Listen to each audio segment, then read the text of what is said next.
Hey everybody, I'm Victoria, my sign name, and welcome to DeafBoss.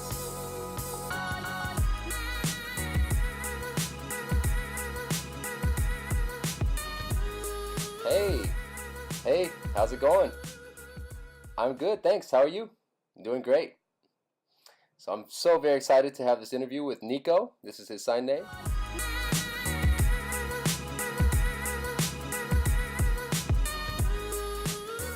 So can you tell us a little bit about yourself? Sure. I was born in Queens, New York, from a deaf family. I'm fourth generation deaf. Fourth generation, wow. Yep, fourth generation. I didn't grow up in New York all my life, however. My family was looking for a better deaf school for us, so we moved to Austin, Texas. And I stayed there for 5 years. And, we were looking for a better, another deaf school, so we moved back east to the East Coast, this time in Maryland. And that's, near Washington, D.C., about 50-minute drive or so. And from there, I graduated, went to Gallaudet University, majored in information technology, and Gallaudet University offered that program.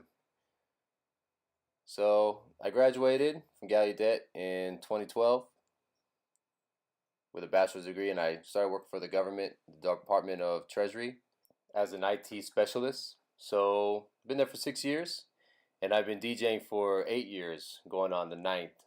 So during college, I got started and I got the job, and on the side, I've been doing, DJing on the weekends and just going back and forth between my job and my music. So just curious, why is your sign name like this? Well, it's the cross. The old sign name, it was like Italy. So what, are you Italian? Yes, my family's Italian. So you're just Italian? Yeah, actually, my mother's side is purely Italian. My father's side is, from Scotland, England, just a lot of different Irish. I'm also some Irish from my dad's side. That's where I get my red hair from my dad's side. My mom's purely Italian. So, now the sign for Italy is that. So, but, I use that for my name. So, okay, cool. So how did you get started into, messing around as a DJ, working with music?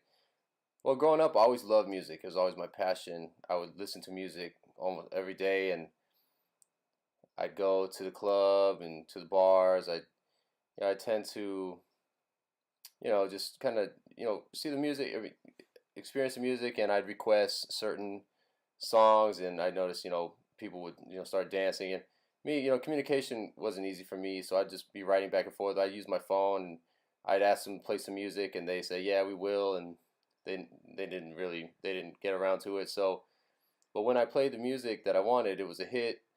So at the time, I'd hope, hearing DJ and hope they'd understand what, the deaf need. We need bass. We need, really a lot of bass. We need, to be able to feel the rhythm. And hearing people don't really necessarily understand that. So I started DJing from there, and it just progressed, and everyone loved my music selections. And throughout college, throughout college, I DJed parties, and it just kind of evolved. From that, and my brother Niall, he became successful, and they said, "Oh, you have a DJ brother," and they started, giving me gigs and stuff. So, is there anybody else that does any other deaf DJs? Yeah, there are. I'm not the only one. Oh, that's awesome. All right, yeah, keep it going. I'm really impressed. I think being a DJ is like impossible. I'm really impressed with what you do. Yes, it's just a lot of practice, and you got to do your homework. You got to know what you can do and what you can't, what your limitations are, what you're skilled at, and just keep practicing and getting better at it, and just listening to a lot of music, going through a lot of different music too. Wow, I really tip my hat to you. That's awesome. Yeah, a lot of people are confused. They say it's impossible. How are you a DJ? And then they hear it and it's like, wow, you can do it. You're good at this. So that's cool. Just stay positive. Wow, that's amazing. So what is your favorite? What was your favorite experience as a DJ? Well, first, recently, Reims, France, the Clendaye or Wink Festival. Last summer, there were 7,000 people in the audience.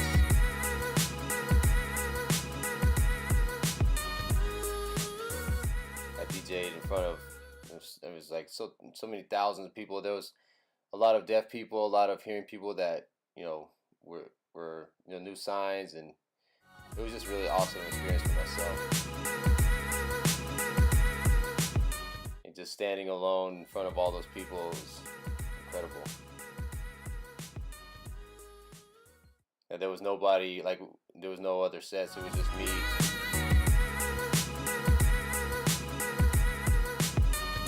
It was really fun. Everybody enjoyed themselves, hopefully, and hopefully I'll be back next year. It's every 2 years, so there's nothing happening this summer, but next summer, definitely. It would be the first weekend of July, so I hope to see you guys there. And another one was in Vegas at the Deaf Nation Expo.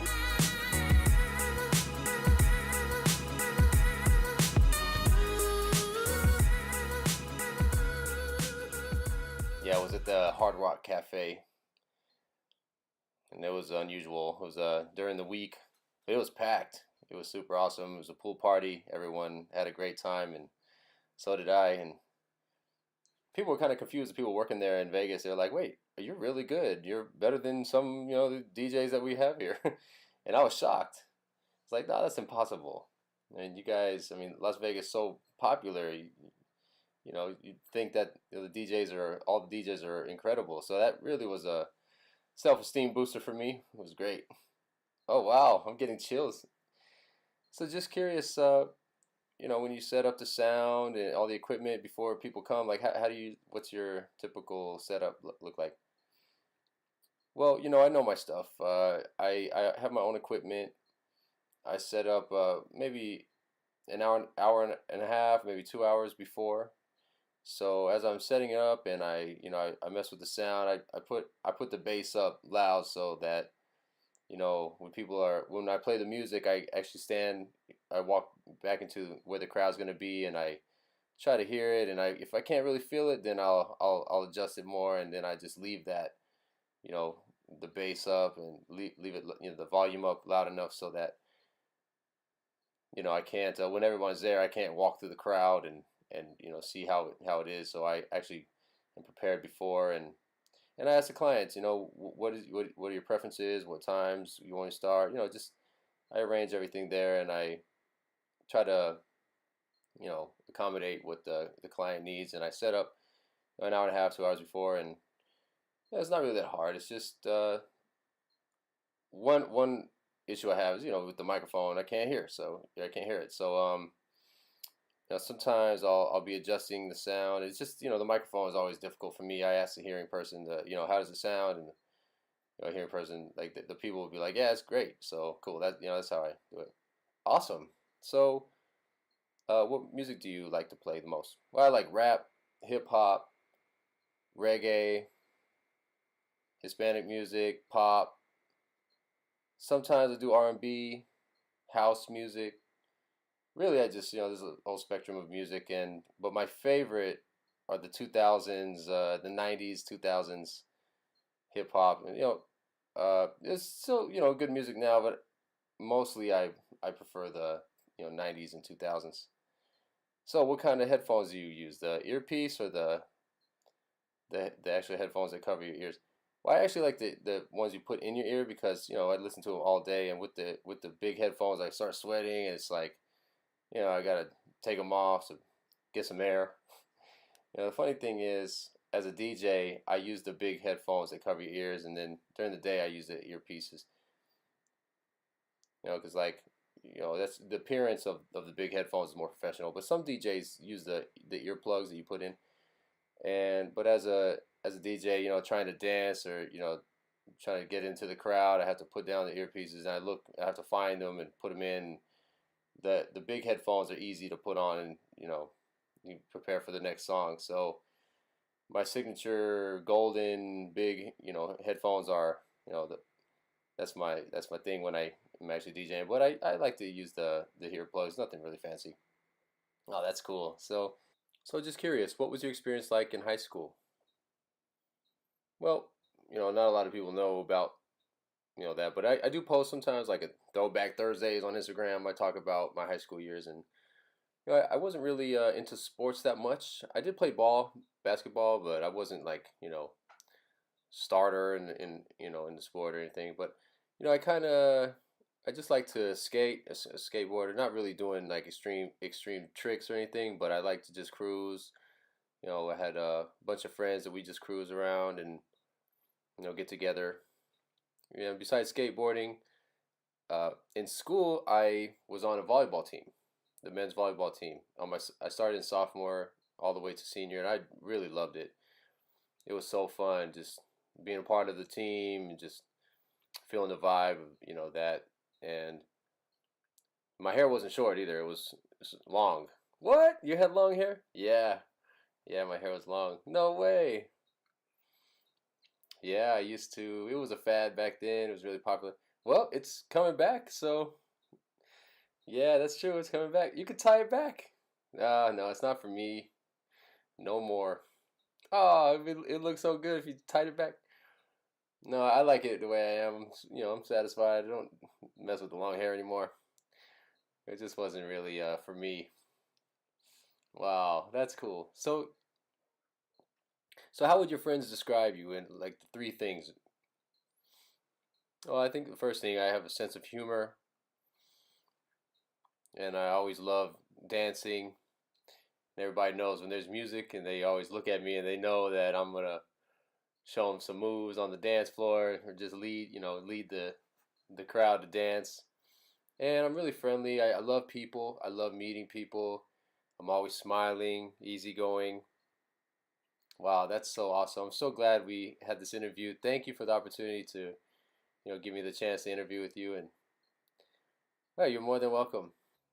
I really hope that you achieve all your dreams in the future and get your great success. It's so good to see you, continuing in your passion. You're such an inspiration to me right now. Thank you so much, and have a great day.